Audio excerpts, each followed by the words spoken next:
Before we get started, I wanted to run something by you if you've ever thought about creating a membership in order to turn your knowledge or passion into recurring revenue.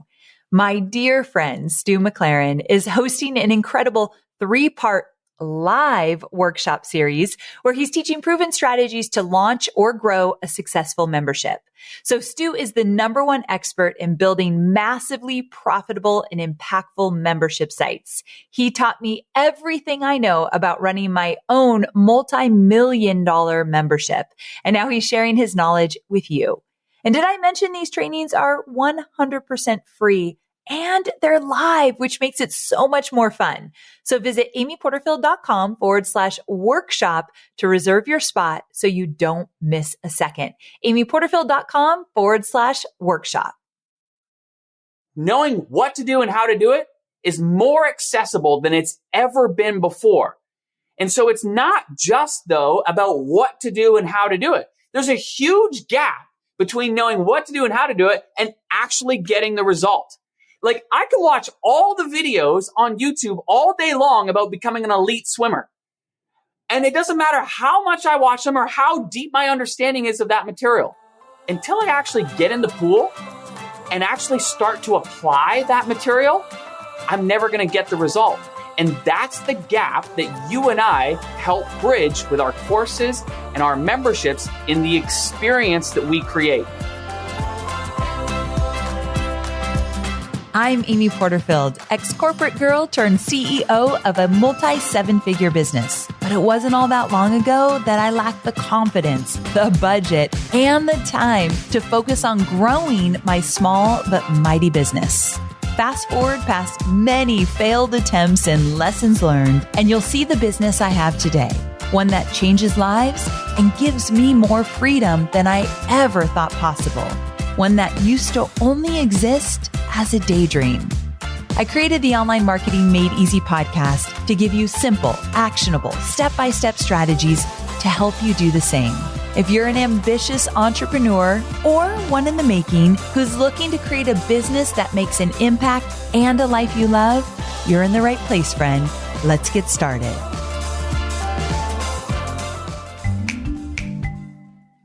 Let's talk about a podcast I am loving. Inclusion in Marketing, hosted by Sonia Thompson, is brought to you by the HubSpot Podcast Network, the audio destination for business professionals. Inclusion in Marketing digs into important topics like belonging, customer experience, and diversity, and how you can practice inclusive marketing authentically. Because when you leave with inclusivity, you win the attention, the loyalty, and the trust of a broader group of consumers. I think one of my favorite episodes to date is when she shared about cultural appropriation and inappropriate use of a culture not your own. Such an important conversation. You can listen to Inclusion in Marketing wherever you get your podcasts. Hey there, Amy here. Welcome back to another episode of Online Marketing Made Easy. Listen, as an entrepreneur, have you ever felt like you're kind of living in a futuristic movie at times? Come on. It's like we are always keeping up with the next best thing. And if we don't, well, it seems impossible to keep a profitable business alive. While having a pulse on the changing times may seem like a part-time job, you got to admit it's kind of fun too, right? Like most of us entrepreneurs love variety. So if that's you, then you like that things are changing all the time. I'm not as big in variety. So I'm not the typical entrepreneur that has tons of ideas and loves variety and is changing things up all the time. That's just not my personality. Sometimes it serves me, sometimes it doesn't. Like I'm not an early adopter to anything, which always kind of frustrates me. But a lot of my listeners, and maybe this is you like when things are moving fast. You like when things are exciting and changing. There are lots of variety. Like take, for instance, AI. It's all the rage this year, right? Entrepreneurs are excited. They're excited about the possibility of saving time using this as a new way of like approaching work. And even if they're a little apprehensive, they're still excited. Maybe that's you. So we're going to talk a little bit about AI today with my special guest. And speaking of my guest, he's the peanut butter to my chocolate. He's my work husband. Hobie's well aware. And if you've been with me for a while, you know exactly who I'm talking about, Mr. Stu McLaren, the wild man himself. And I'm so excited to share this conversation with you. Of course, we're going to be talking about membership sites. That is what he's known for. He is the expert of all experts. If you ever wanted a membership site, I think he's the only person you should learn from, or at least the first person that you dive into membership sites with. He's that good. But we're also going to talk about future proofing your online business. So he shares some proven ways to do this. You got to remember, Stu and I have been in the game for a long time, so it's safe to say that we have a little experience when it comes to future proofing your business. So I think you're going to love that part of the conversation. And we also talk about Peloton. Now, I'm not a Peloton bike girl, but I've got the Peloton tread that I'm obsessed with. Did you know they have 92% retention with their app? I've never heard of such a thing. So Stu's going to talk about why they're able to do that and how you can incorporate some Peloton strategies into your membership site, your courses, whatever it might be. And then we're going to talk about something I had never heard this term before, content complex, and how to avoid it. It's actually not a good thing. So have you ever felt like maybe you're giving your students way too much content? We're going to talk about that. So I want you to look at this episode through the lens of a future membership site or a membership site you already have, but it's also a great episode for course creators. So let's go ahead and dive in. Well, hey there, Stu. Welcome back to the show. Well, hello there, Miss New York Times best-selling author. That will never get old. Basically, you can address me like that every time you speak. All right. That's I have been waiting for the opportunity. I'm so proud of you, buddy. Thank you so much. Now, on more important news, I'm loving the beard. I'm loving it. I tell you all the time not to shave it, but then you always shave it. What's the deal? Why are we going back and forth with the beard? Well, okay. Your audience could probably relate to this. So, I create content all the time, and I started this beard after I had recorded, our signature course.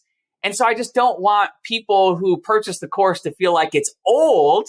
Oh. So it's a seasonal thing. So like so I shave it, when I'm getting close to promoting the course, and then I grow it in the winter months, so to speak.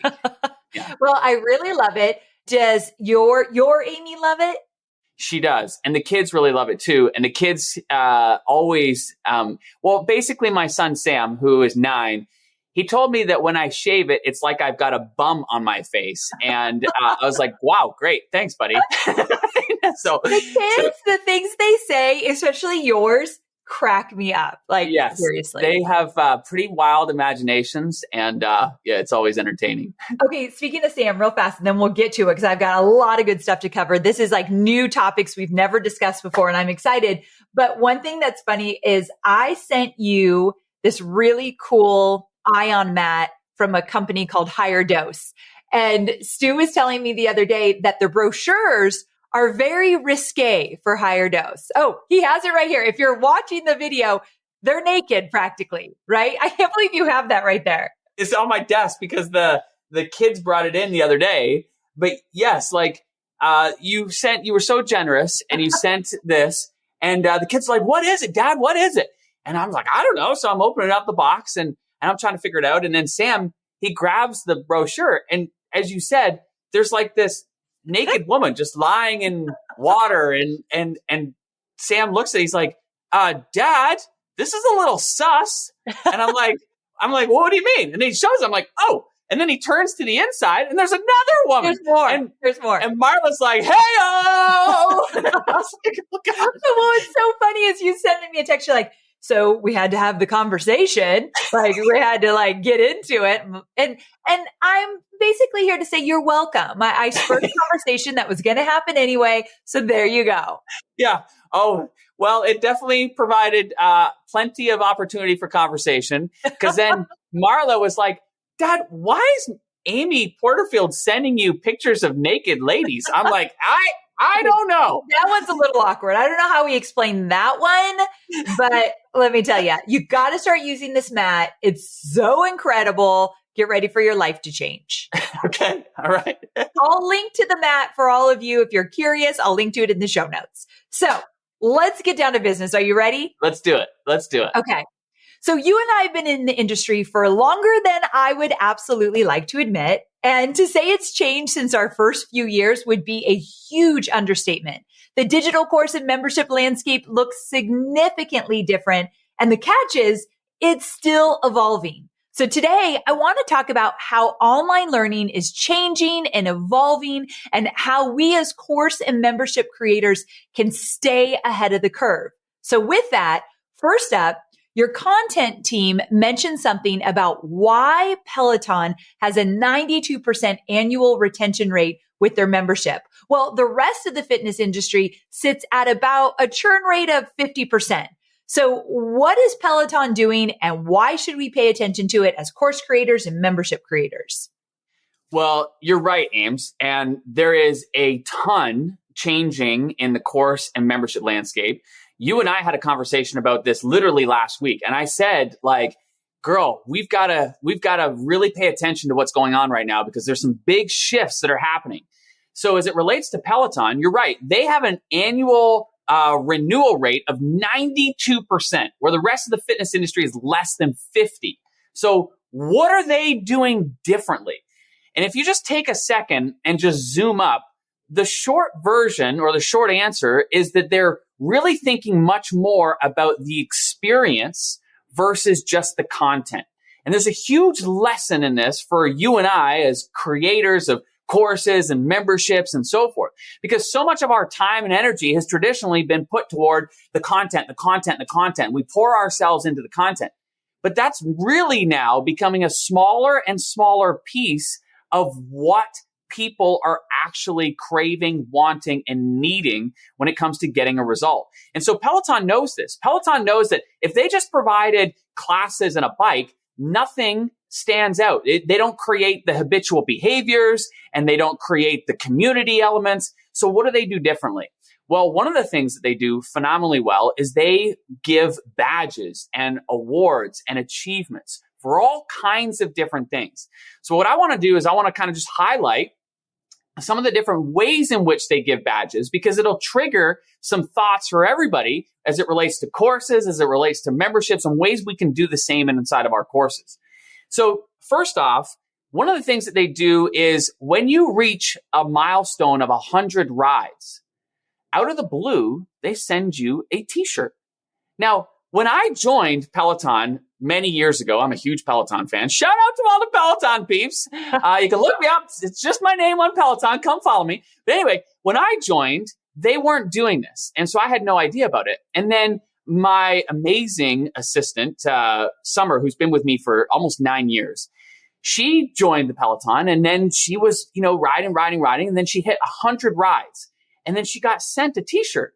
And she said to me, she's like, "Oh, Stu, I got my 100 ride t-shirt." I said, What do you mean you got your 100 ride t-shirt? I'm like, "What is that?" And so she showed it. And it says, it's like Peloton. And she said, "Yeah, they sent it to me because I hit 100 rides." I'm like, "What?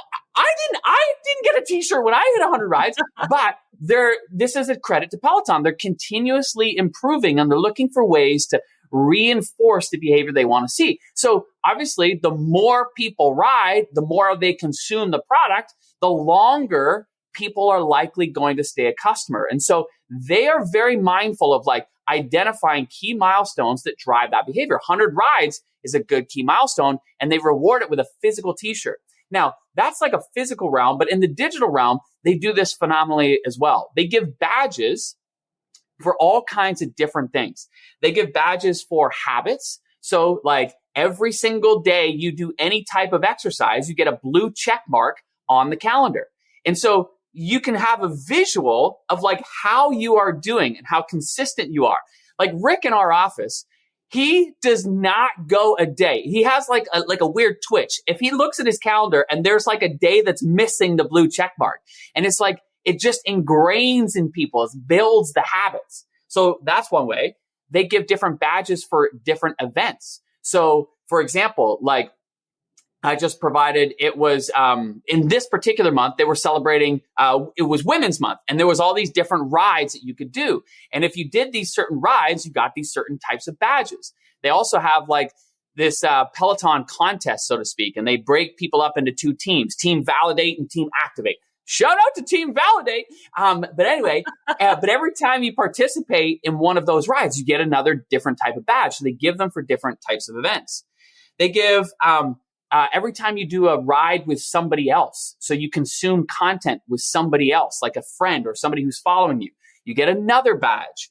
They give badges for reaching different milestones, like when you've done 100 rides or you've done 100 stretches or 50 or whatever. Like they have all these different ones that build up. And my point in sharing this is that they create all kinds of achievements and gamification built into consuming content. And we can do the same thing with our content, with our courses, with our memberships. And just imagine, like, as people are going through and they're consuming it, you can give different awards and badges for particular types of content that you want them to consume. Or when they complete a module, then there's maybe it unlocks a certain surprise. And there's all kinds of ways you can build fun and gamification that drive the behavior of consuming more content. So my advice for everybody is take a page out of Peloton's book. Start thinking more about the experience of consuming your content as much as you're thinking about the content itself. The experience of consuming the content. Yes, I love the way you put that. Okay, so I totally see what you're saying there. I see how we can elevate the experience, but I want to talk about future proofing our online businesses, because I believe, and I know you have a framework that you've used in your own business to really set up a foundation to ensure your programs and membership are in it for the long run, which I absolutely love. So are you willing to spill the beans and share it with the rest of us? Well, we can peel back the curtain, sure. Okay. So at the end of the day, when people buy our courses or join our memberships, I'm going to throw it back to you, Amy. What are they joining the courses and memberships for? What are they joining for? Well, and my first thought is to get results, the results that we've promised. Exactly. Like they've got a problem or they've got a challenge or they have a desire to get some kind of a result. That's why they join our course and join our memberships, because the thought is, I'm going to learn from Amy, who has decades of experience doing this, and I'm going to consume all that information in a compressed period of time so that I can get the results a heck of a lot faster than if I were to try to piece it together myself, right? So they join because they're looking to get a result. Well, this is how we future-proof our business. And the framework that we have is called the Circle of Awesomeness. And here's what it looks like. Think of like a circle, and at the top of the circle is the sale. That's when you've made the sale. The next step if I'm looking at the clock, at about 3:00, right, is the result. So the whole goal for us is to help our people get a result. Now, the mistake that a lot of people make is we think that the only result that matters is the end result, like the big win, the big celebratory, woohoo, I've made it win. But the fact of the matter is that those are often really hard and so far-fetched for people to even imagine themselves there. And so if we only focus on the big wins, it makes it really hard for people to relate and to see themselves achieving that. So what we got to do is we got to dial it back. And we got to look at, like, what are some of the smaller incremental wins that lead to the big win? Like, Amy, do you remember your first online sale? I do. Yes. How much was it? So if I'm remembering, it feels like a lifetime ago, but I think it was like $27. Okay. $27. And do you remember the feeling that you had when you made that first sale? Absolutely. I thought I was the richest woman in the world and that nobody could get in my way. Like, it was incredible. And this is reminding me, we actually are going to have to post it in the show notes. You just recently posted this. I had seen it before, but the two little boys who got paid to shovel the snow. I reposted this. Okay, so let's give everybody a little glimpse of this. So I posted this video of these two little boys going up to their neighbors, and the neighbors had one of those Ring, cameras. So they recorded the whole conversation. And the little boys go up and they knock on the door, and the neighbor opens the door, and the boy said, "Hey, would you like us to shovel your driveway for $20?" And the neighbor's like, "Yeah, sure. Actually, that would be great. We're heading out, but I'll give you the $20 now, and then you guys can do it while we're out." And they're like, "Okay." And the neighbor shuts the door to go get the $20. And the boys are like, "Oh my gosh, we're going to be rich. This is amazing." And they're like, "And they've given us the $20 and we haven't even shoveled it yet." And then the other boy's like, "We should do a really good job because she's given us the money first." And I was just like, oh my gosh. And what I loved about this video is like, those boys are making that first sale. It's like when you made your first $27 sale. It's like when I made my first sale of $7.95. Amy, I have my first sale framed. It's plaqued. Okay. I'm so jealous you have that. Yes. And this was like, if we're looking at this picture, it's on like this crazy crummy plastic Toshiba, laptop. It's so old and janky. But I remember this moment. And I remember this moment so clear because my wife, Amy, was there at the moment. And I said, "Amy, you got to take a picture of this." And she's like, "Okay." And she was like excited. And I said, this is like a monumental moment in time. Like, this is the beginning. I am one day going to be on the cover of Inc. magazine, and it's going to come back to this $7.95 sale. And why I emphasize this is in that moment, when that first sale is made, it creates this belief. It's the belief that you had where you're like, "Oh my gosh, I'm going to be the richest woman in the world." It's like the belief that those boys had, which is like, "Oh my goodness, we made a sale." It's like the same belief that I had. Now, if we celebrate that moment for people, that is just as powerful, creates just as much momentum for people as achieving the final outcome. Because it creates that belief, and that belief creates confidence, and the confidence creates the momentum to keep them moving forward. So what's important is when we think of the circle of awesomeness, it starts with the sale. The focus for us then becomes helping our people stack the wins and celebrating those wins and getting a result. And when they get a result, now if we move down around the circle to the bottom at 6 o'clock, at the bottom of that circle, now we have a story. And the story is the most powerful marketing asset that you and I can have. Because when I start telling that story of Sally, who just made her first sale, and I tell a little more about Sally's story, and I talk about the fact that she's a single mom. I talk about the fact that she's restarting her career. I talk about the fact that she was trying to juggle starting this business with little kids and all the things.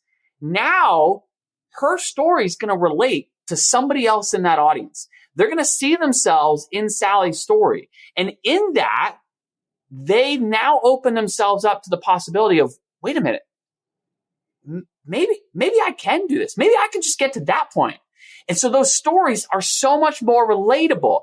And so they start to borrow confidence from others just like them. So Circle of Awesomeness starts at the top of the sale. Then it goes to us focusing on helping people get a result. Big wins, little wins, they all matter. Then we have a story to tell. And then the next point on the circle, the 9 o'clock, is now we share that story. And that's where the Circle of Awesomeness helps us future-proof our business. Because at the end of the day, information is getting cheaper and cheaper and cheaper by the minute. Knowing what to do and how to do it is more accessible than it's ever been before. And so it's not just, though, about what to do and how to do it. There's a huge gap between knowing what to do and how to do it and actually getting the result. Like, I can watch all the videos on YouTube all day long about becoming an elite swimmer. And it doesn't matter how much I watch them or how deep my understanding is of that material. Until I actually get in the pool and actually start to apply that material, I'm never going to get the result. And that's the gap that you and I help bridge with our courses and our memberships in the experience that we create. And if we focus on helping people bridge the gap and go from knowing what to do and how to do it to actually getting the result, that's where we future-proof our business. Because it's not just about the information, It's about the experience of moving people through the information to getting a result. Yes. Amen to that. You know, Stu, you were the very first person. I don't know if you recall this story, but I've told it a few times on the podcast, where if we go back to the story part, I had told you that one of my courses must not be doing well because I don't have a lot of testimonials. And you literally laughed at me and you're like, well, have you asked for them? Have you reached out to people? Do you have a system to get those stories? And I had zero. So from there, we built an entire process of how to get testimonials, how to tell stories, and everything took off from there. So anyone listening and they're like, okay, I totally get the circle of awesomeness, but I don't have the stories. You do. You're just likely not actively asking for them and going to get them. Would you agree? Let's camp out there for a second. I 100% agree because, when I hear somebody say, well, I don't have the stories, I get disappointed when I hear that because I'm just like, no. Like that tells me either A, you aren't asking for them or looking for them, or B, you're not helping people get a result. And then I get the people that say, yeah, but that's easy for you to say, Stu, because you have an audience. I'm like, hold up, time out. Listen, you know what the easiest thing to do is find one person. Find one person that you can help. And in the beginning, just help them for free. And help them for free so that you then have a story. And when you've got one story, you're going to milk that story for all it's worth. You are going to tell the same story over and over and over again. It's like when U2 goes to play a concert. Do you think that they are ever not going to play Where the Streets Have No Name? No, they're going to play that song over and over and over again. Why? Because it's a hit. And it's the same with your stories. You're going to tell the story over and over and over again. Because eventually that one story is going to lead to 5. And 5 is going to lead to 50. And 50 is going to lead to 500. But it all starts with 1. So in the beginning, don't get lazy. Go and start working with somebody for free to help them get a result so that you have the most powerful marketing asset in your mix, which is a story of somebody who had a problem that your audience faces. You've helped them bridge the gap to get the result that they're after. And now you can help others do it too. So don't get lazy. Go out and get a story and make it happen. Amen to that. Amen. Everyone is looking for the best bang for their buck right now. Companies are reevaluating their software expenses, and some are even cutting their old school CRM or customer relationship management platform bills significantly. That's why HubSpot has become the modern CRM of choice for so many growing businesses, including mine. So HubSpot CRM is literally a one-stop shop with all the tools you need to grow your business. It helps you automate tedious tasks, keep track of contact info and deals, and make sure your team has access to the same data so you can better serve customers and reach your goals. Best of all, it's easy to use and free to get started. That's right. Fill your sales pipeline without blowing your budget. Get started for free at HubSpot.com. Okay, so we can't talk about future-proofing your business without talking about AI. Oh, AI. I know you are passionate about this. So I'm guessing you've been using it as a creator, but I haven't actually gotten to talk to you about it yet a lot. So how do you feel about AI? And do you think it's been saving you time, money as an entrepreneur? Talk to me. It's interesting. So I have 2 business partners who, on a geek scale of 1 to 10, they're like a 15. Like they are, mad scientist like level geniuses when it comes to when it comes to technology. So I've been exposed to AI for actually quite a long time, and our team have been working with AI literally for years. So for me, it's been an interesting journey to watch the evolution of AI in terms of what it's capable of and how it's being used. And in fact, like our team developed a variety of tools that work with AI in a whole bunch of different ways, both with our signature software platform, Searchy, but also we created another brainstorming tool called Copy Creator that also helps people begin to come up with headlines and podcast outlines and engagement questions for their community and so much more. Now, I share this because in the beginning, I think AI absolutely is an amazing brainstorming partner. And that's the way in which I encourage people to think about it. Like when I'm explaining it to somebody, I am not a mad scientist level genius like my business partners, right? So I'm simple Stu. Like it takes me a long time to process things. People got to really dumb it down so that I can understand exactly what's going on. So when I explain it to people, here's how I explain it in simple Stu terms. It's like a bunch of robots that do a whole bunch of stuff for you. But the real breakthrough in this AI technology is you can talk to these robots in plain English. So you don't have to be a mad scientist. You don't have to know code. You don't have to do anything. You just talk to them just like you're talking to a normal person. So the way I encourage people to think about AI is like, imagine having somebody literally sitting at your desk 24/7 who you can brainstorm with. So maybe you're struggling to come up with some subject lines for emails. So you in plain English, you say to the robot, can you give me some variations for some subject lines for this email? And you paste in the email. And it'll say, sure, Amy, here are 15 different subject lines that you could use. And you look at them and you're like, oh, okay, those are pretty good. But then you might say, can you actually make them a little more funny? Sure, we'll make them a little more funny. Or can you make them sound a little more like blah, blah, blah? Sure, it's like a brainstorming partner that is just constantly working with you. So do you have to have some robot conversation skills? Yeah, you do. You just got to know, you just got to talk to it just like you're talking to a normal person. But that to me is the beginning of the magic that AI can produce, is looking at it and using it as a brainstorming partner. So for things like headlines, for things like subject lines, for things like email copy, for things like blog post ideas or podcast show ideas. Like I love using it as a brainstorm partner. Little secret between us.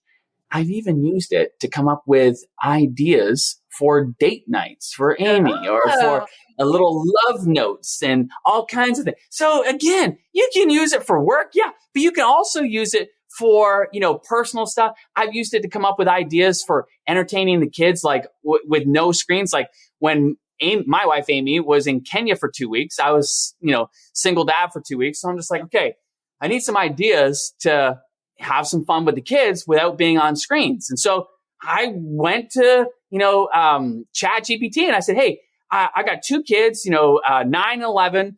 Can you give me some ideas on ways in which we could, entertain the kids without being on screens? Sure. Boom. Like, give me. So think of it as a brainstorming partner. That's probably the best, easiest way to begin thinking about this. But there are all kinds of other ways that we can explore AI if you want to go there too.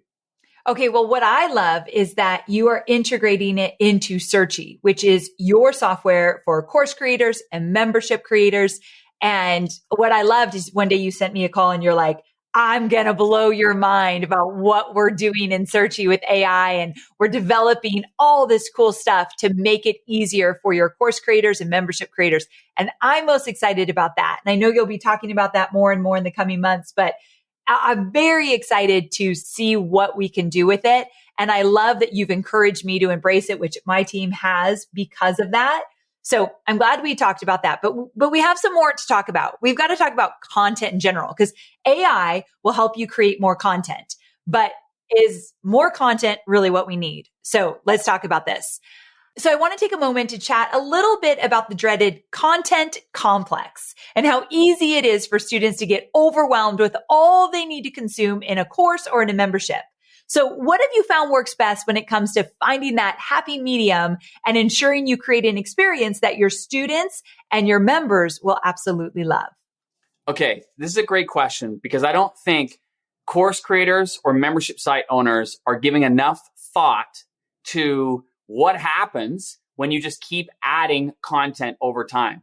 And I'm going to give a visual for you and for your audience to think about. Amy, you live in a beautiful area of Nashville, but let me ask you, in your home, would you rather have beautiful green grass or dirt? Grass.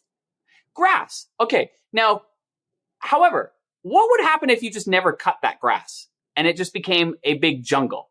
Then I wouldn't love it. You wouldn't love it.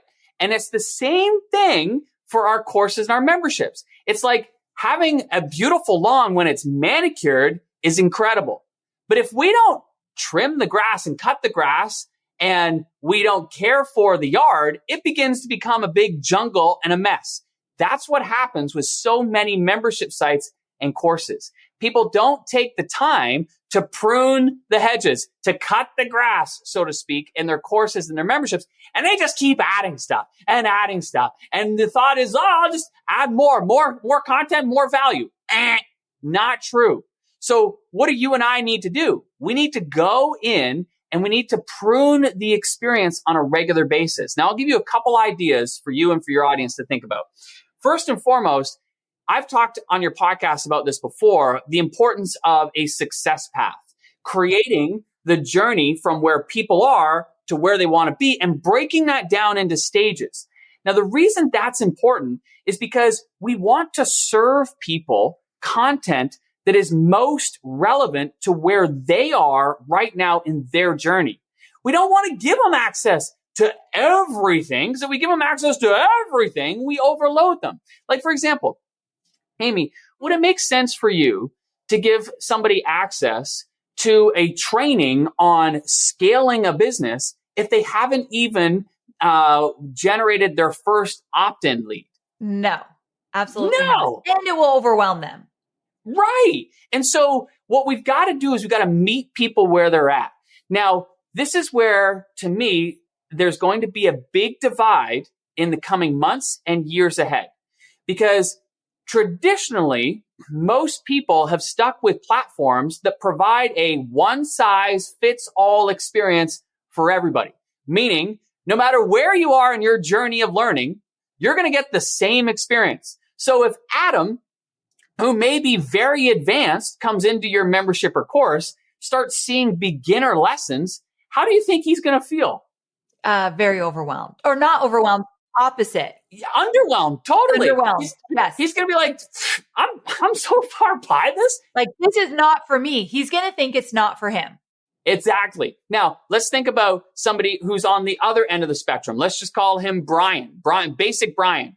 And so he comes in and and again, you're providing the same one-size-fits-all experience, but he sees advanced lessons. How's he going to feel if he's in the beginning stages? I'm in the wrong place. This is too much. I did this too soon. I need out. Right. That's a real quick way to understand the importance of meeting people where they're at. Because if basic Brian comes in and he sees basic lessons, he's going to feel like he's exactly where he needs to be. And if advanced Adam comes in and he sees advanced lessons, he's going to feel like he's exactly where he needs to be. And most people think, yeah, but how can you do that in the same membership?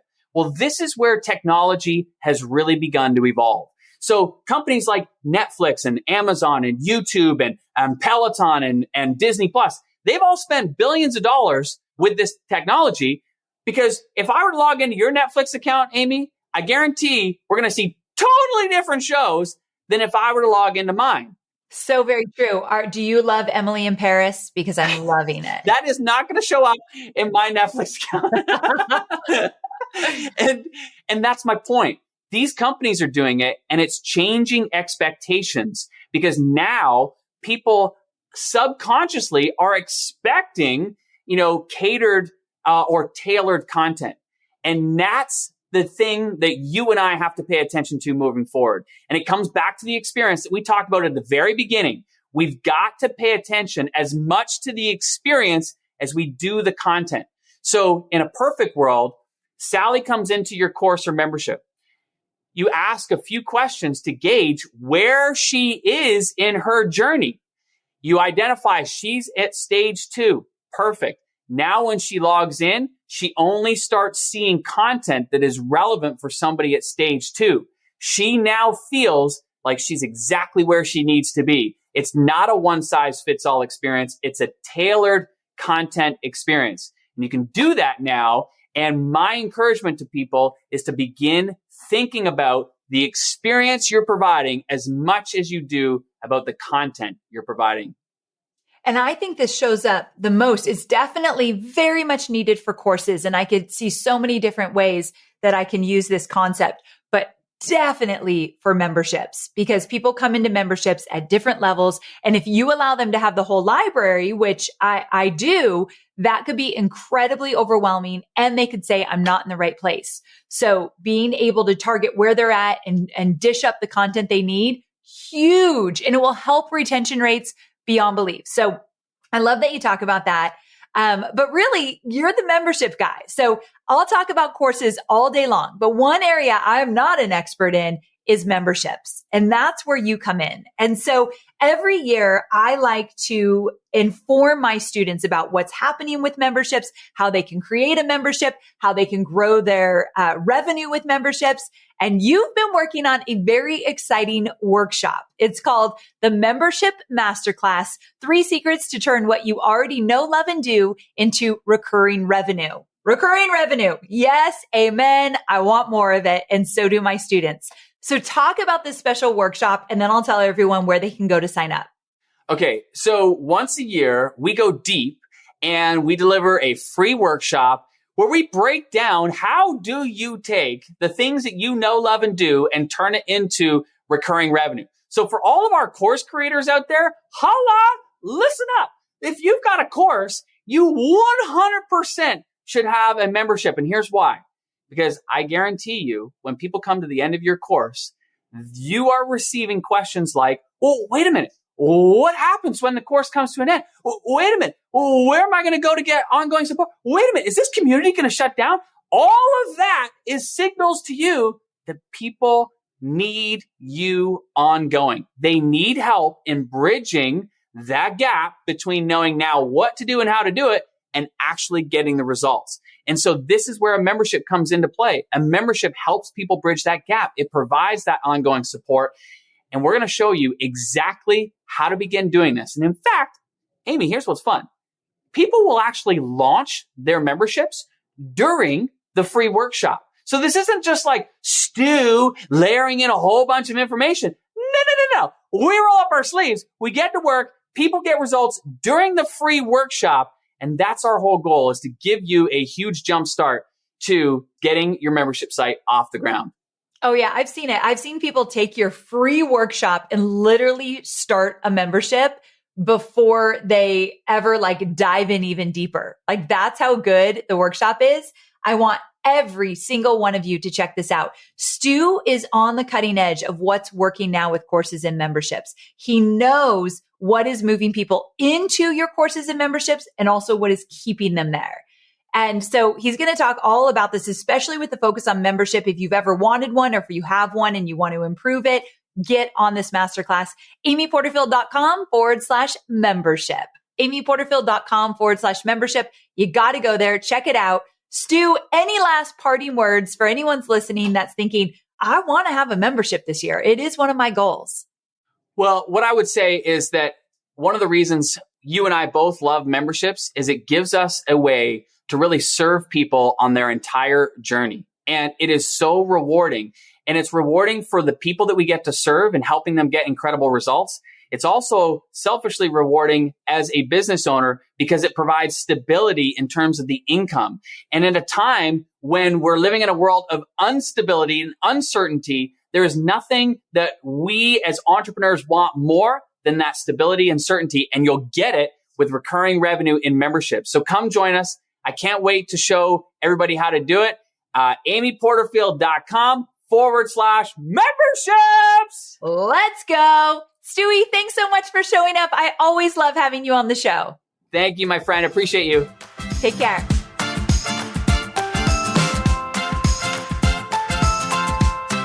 So there you have it. I hope you loved this conversation with my work husband, Stu. It's always such a fun conversation to talk to him. And I love how passionate he gets about membership sites. I'm telling you, my friend, he is the best of the best. So if you have a membership site and you want to make it better, you want to get more members, you want to increase that retention. I mean, who doesn't, right? Or if you don't have a membership site and you're thinking, maybe I want one. Maybe you already have a course and you want to lead your course into a membership, or maybe you don't have a course yet and you're thinking, do I start with a membership site or a course?